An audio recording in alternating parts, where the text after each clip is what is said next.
Today is a special day, especially because we don't have a guest today. And sometimes I do this where there's a topic I want to talk about and don't have a guest set up. So we take this opportunity to have a conversation about something. So I hope you'll bear with me today. Today I wanted to talk with you about cash flow, and we want to talk about how to get it and how you can keep it. And but before we do, I just want to remind you, if you like the show, CREPN Radio, please let us know. You can like, you can share, you can subscribe. When you do this, leave a comment, and we'd love to hear from you. And also want to remind you that we do have a YouTube channel. If you'd like to see how handsome our guests are normally, then you can check that out. And that's at Commercial Real Estate Pro Network on the YouTube platform. And you can get a look at our guests there. Today, like I mentioned, our topic that I wanted to talk with is our topic today is cash flow. All right, and there's a couple of points that are critical when considering cash flow, and wanted to recognize them. The first thing is buying right. If you've ever listened to Jake and Gino, one of their pillars of their tripod of they have the three pillars, but the first one is buy right. And I have bought wrong before, but I've learned my lesson and I've learned how to buy right. And I'm telling you, there is a world of difference. And the biggest difference for me was just not knowing my expenses. When I first bought property, I can remember accounting for basically the mortgage, okay? And then if the insurance was included and taxes were included, and I included that in the mortgage, again, I was accounting for the barest of expenses. And because I was borrowing as an individual, the bank, they were looking more at my income than the property's income. If you're really wanting to buy a property that cash flows, you have to understand the property's numbers and the way the property, the cash that it produces. Okay. And so the expenses that I didn't account for because I wasn't thinking, didn't know to, included maintenance. What happens if you have to turn a property, any kind of legal or accounting, expenses you might have. On a single family, those might not be that much, but as you grow, especially if you're looking for commercial property, which is my goal, and I think anybody's listening to Commercial Real Estate Pro Network, that would be what your goal is. It's a little easier to calculate because the properties are traded with all of the expenses factored in. Now, providing you're dealing with professionals, you're dealing with, whether you're dealing with brokers, banks, but if you get into the world of seller financing and you're dealing with kind of a mom and pop and you don't know what you're doing, it would be very easy to get into a property and not fully understand what you're getting, think that the numbers are all there, and end up not covering all your expenses and be in a world of hurt. Now, I want to share with you, there's a tool, and I make it available to anybody who wants it. If you look in the show notes, there's a link. It's called, and I call it my Deal Workbook. It's the spreadsheet that I came across that opened my eyes and made my investing experience go from losing to winning. Okay, and it accounts for all of your expenses, everything from trash, lawn, maintenance, reserve fund, taxes, pest control. On and on. And so when you use that, you can actually prepare so that you won't lose money. In fact, when you buy right, you'll make money on day one. And I think that should be the goal for anybody that's buying commercial real estate, anybody that's investing in real estate, unless you're buying with cash and you're looking for more of an appreciation and you're not looking for immediate cash flow. That's a different scenario. But if you're going to be using leverage and you someday would like to be able to quit your job or go full-time into real estate, you've got to look for properties that cash flow, and that requires that you know your numbers. So lesson number one is know your numbers. Get my Deal Workbook there, and use that. It's pretty helpful. It's four-page spreadsheet. Takes you through from the first year, your acquisition expenses, title, insurance, attorney, blah blah blah. Any kind of remodeling expenses if you're doing a value add. But it charts out all of your numbers so you have them up front. Okay, and when you get that, and another thing I want to hit with that is the value add component. When you are buying a property that you plan to reposition, it is so important, if you want to cash flow, that you have enough capital to do the improvements up front. So if you you get in and the bank says you need 25% down, and you've got your 25% and that's all, but yet you need $100,000 worth of repairs or more, and you didn't account for that, you're going to have to do that out of cash flow, and that's really going to crimp your ability to reposition the property, which will then also slow down your ability to raise rents.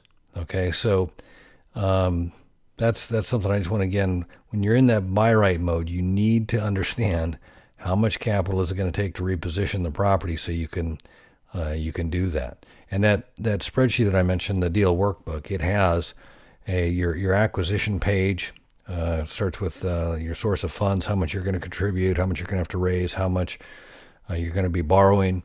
It goes into all of your acquisition cost, and then it goes into pages 3 and 4. You've got your operating budget, you've got your income budget, and also your expense budget. And you can project it out for 30 years. The second thing I want to hit on, excuse me, is the operating budget. And the operating budget, and just not just operating budget, but just operating. We're talking cash flow. How can you preserve cash flow best? Okay, if you think about that, it's fairly obvious. Spend less, right? Make more, spend less. You're going to improve your cash flow. Okay, well, let's talk about that. Make more is it applies to rents. So you've got to increase your rents. Find ways you can make more money, whether it be, if you're going to reposition a property, maybe there's some garages or some storage space that the seller hasn't been charging for. You can charge for that. But mostly people are looking for opportunities where they can raise the rents. Okay. So if you're raising rents, that's the top side. If you're going to lower your operating expenses. Now these are your day-to-day things. These are your lawn care, any kind of maintenance kind of thing. And I'm not talking about turning units when you're remodeling. I'm talking about just the turn when you've got to paint, some minor things, but maintenance kind of stuff. Something breaks, you have to fix it. All right.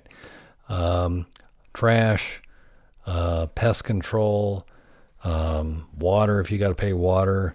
Also on the income side, you can go through the RUBS system and bill that back to your tenants, your residents. But as you go down the expense thing, you're looking for ways you can reduce that. So if you can find a vendor that charges you less, somebody that some way that you can improve the spread. Okay, so these are the operational things. Now, one of the things that I've seen happen, and I've done it myself because I didn't fully understand the accounting judo that you can do, is maintenance. The day-to-day things that are maintenance are considered operating expenses. But when you get into if you're doing any kind of capital improvements, you're putting on a new roof, you're replacing some hot water tanks, any kind of plumbing systems, if you have to repave your parking lot, if you have to replace your heating and cooling system, any kind of electrical system, if you're remodeling kitchens and bathrooms, they have a longer life. And you can work with your accountant you can put those into capital expense as opposed to operating expense. Now, here's the thing.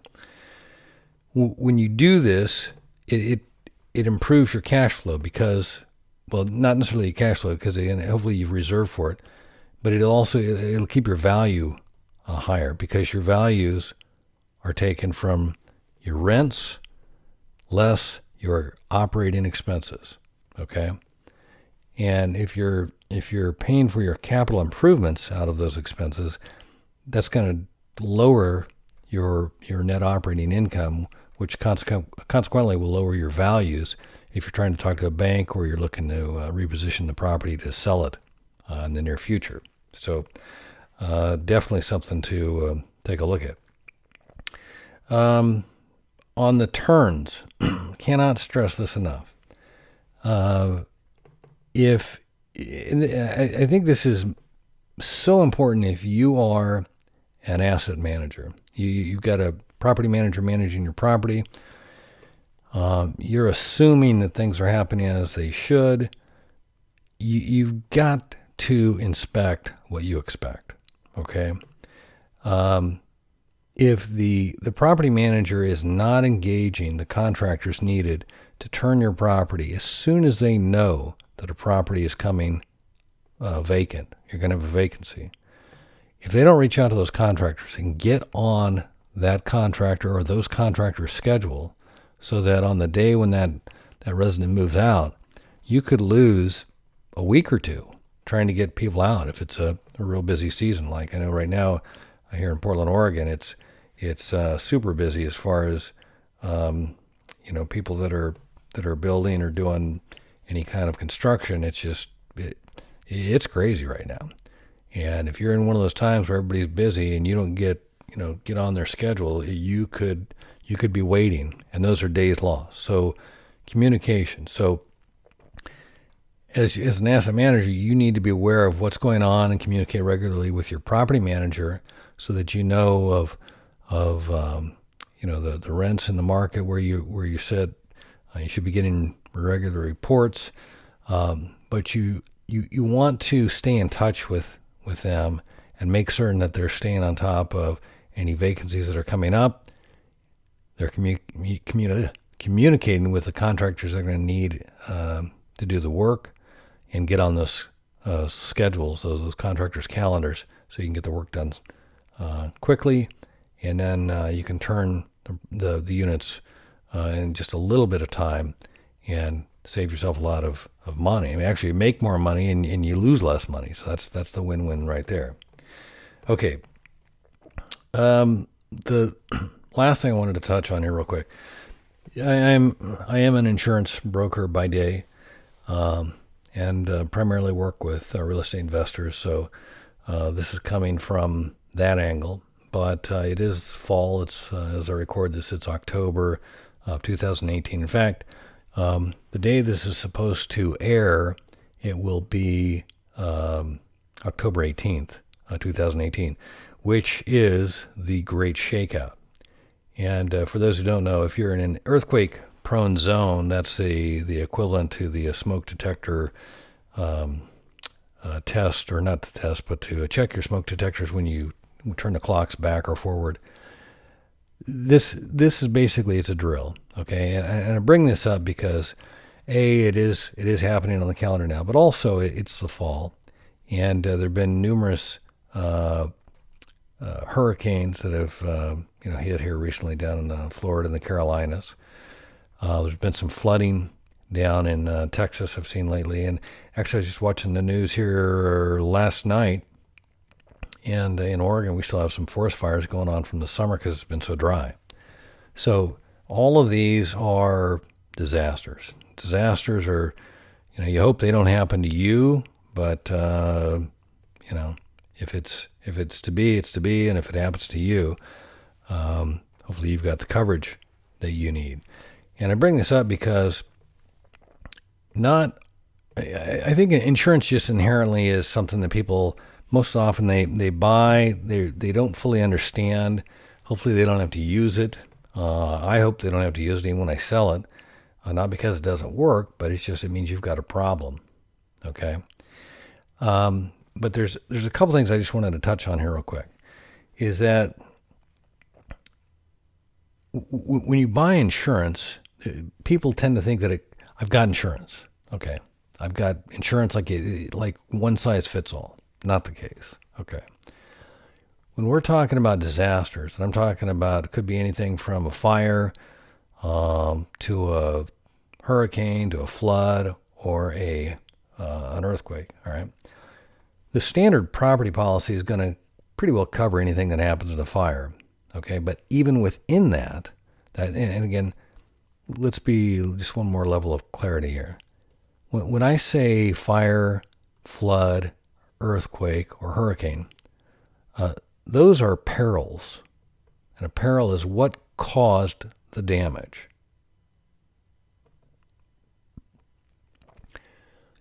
Then you look on the policy and say, what do you have covered?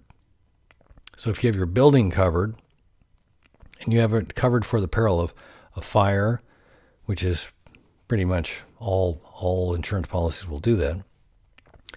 But as you drill down and you get into these other perils, whether it be flood and earthquake, those are perils that are specifically excluded on a property policy. So if you're in a flood zone, the bank's going to require that you buy flood insurance. If you're in an earthquake zone, though, however, that's not necessarily the case. The banks don't always, in fact, it's pretty rare that the banks require that you buy earthquake insurance. And I bring this up because if you've done the work, you've quit your job, you're now a full-time real estate investor, you're living the dream, and you do not buy the insurance that can protect your cash flow, and something happens, unless you've got significant reserves or you've got property spread out, far and wide to where not all the properties were affected at the same time, you could be in a real world of hurt. Okay. And the protection that you would need to protect your cash flow, and again, I want to stay on the topic of cash flow. The specific coverage is a property coverage, and the property coverage is called business income. Okay? So you want to make sure that you have business income coverage, and you want to make certain you are covered for the perils that you are concerned with.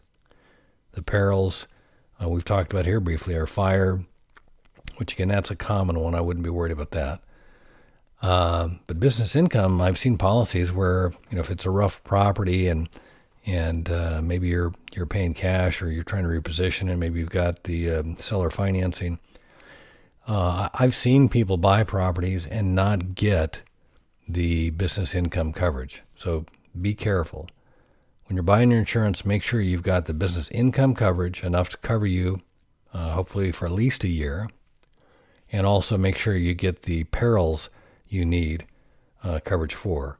Obviously fire, flood if you're in a flood zone, but that, even if you're not in a flood zone does not mean that you cannot suffer damage from a flood.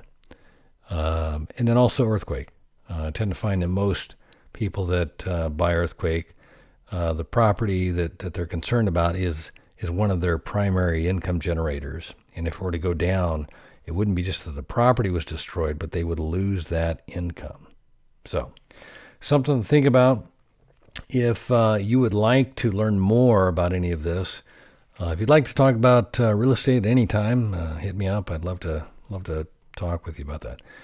But if you have any questions about insurance, specifically about how to protect your income, your cash flow, okay, reach out to me. There's a link in the show notes, but the email, best one to reach me at is Darren. That's DARRIN at jdarrengross.com, or you can go to jdarrengross.com and look me up there. All right. If you like this episode, please don't forget to like, share, and subscribe. Remember, the more you know, the more you grow. That's all we've got this week. Until next time, thanks for listening to Commercial Real Estate Pro Network's CREPN Radio.